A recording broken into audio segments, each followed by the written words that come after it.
السلام عليكم البنات اخوتي العزاز، كديروا لاباس عليكم؟ كنتمنى تكونوا بخير على خير ان شاء الله. صحه جيده. اليوم جبت لكم طريقه تحضير كيكه بالتفاحه الجويب، كتجي هشيشه. المذاق ديالها مزيونه بزاف، جربوها وردوا لي اخبار. ما تنساوش ديروا اشتراك وتفعيل جرس اللون الاحمر وخليها لايك اكثر، وكتبوا لي كومنتار ديالكم كي جاتكم هاد الكيكه التفاحه بالجويب. هاد الكيكة المكونات جدا ما فيهاش مقادير بزاف، ما فيها المقادير قليلة جدا وبسيطة جدا. جربوها ردوا لي اخبار. كتجي هشيشة وخفيفة. كنتمنى تعجبك هاد الفيديو، ديروا لايك واكتبوا لي كومنتار، تبعوا معنا من الاول حتى الاخر.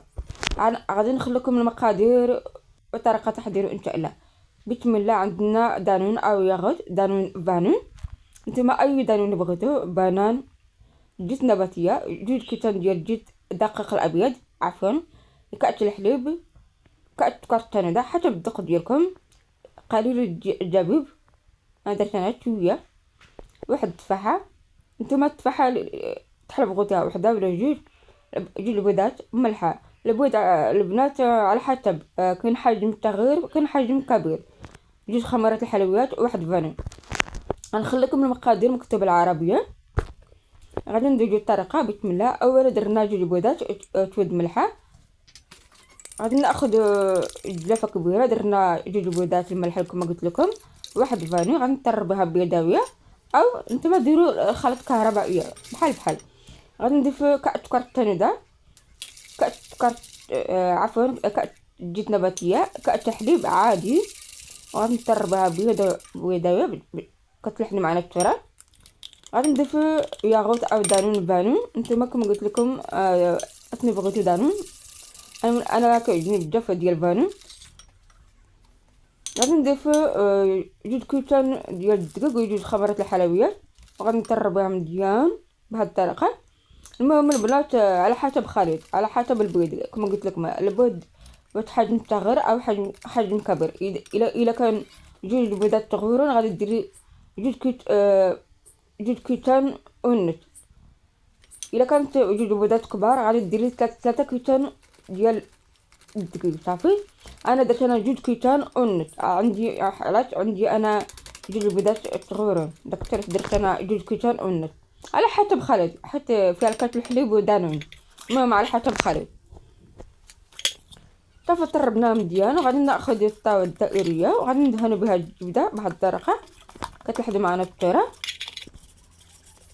وغادي نرشها بالدقيق الابيض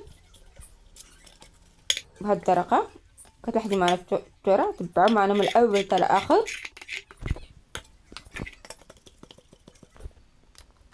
صافي. من بعد غادي نكبو داك الخليط اللي درنا حنا دابا.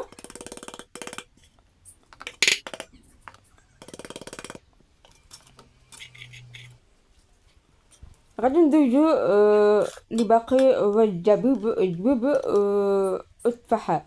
نتوما اللي بغيت الزبيب بغيتي ديرو اسود، انا درت انا الزبيب عاديه ديال اصفر ولا بني.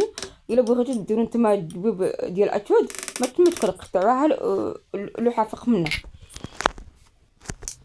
غادي ناخذ التفاحه، عندي وحده. نتوما كما قلت لكم بغيتو ديرو جوج ديروها، انا درت انا غير وحده. غادي نقطعوها على شكل الطير بهاد الطريقه. تفاحة رقيقة، ولا بغيتو ديرو نتوما غريضة ديروها، اختياركم. صافي. غادي نديرو فخ منها. غادي نديرو قبض الدائرة كتلحد معنا التورة.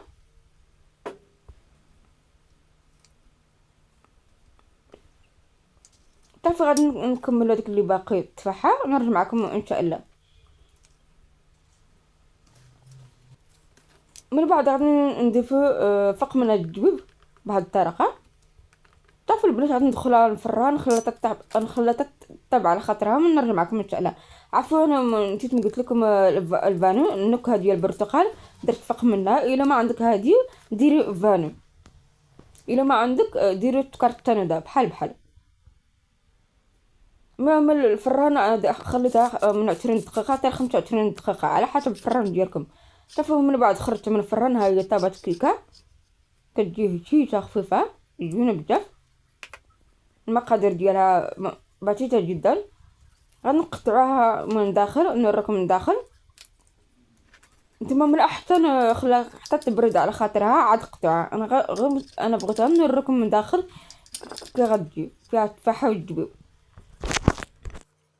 اسمحوا لي البنات، ما قلت لكم درت كرقلات تفق منها الابيض، كرقلات الابيض درتها شويه. نتوما الا بغيتو تعمرها عمرها، انا درتها شويه غير الديكور صافي. من بعد قطعناها. هانتوما كتبان لكم التفاحه والجبيب.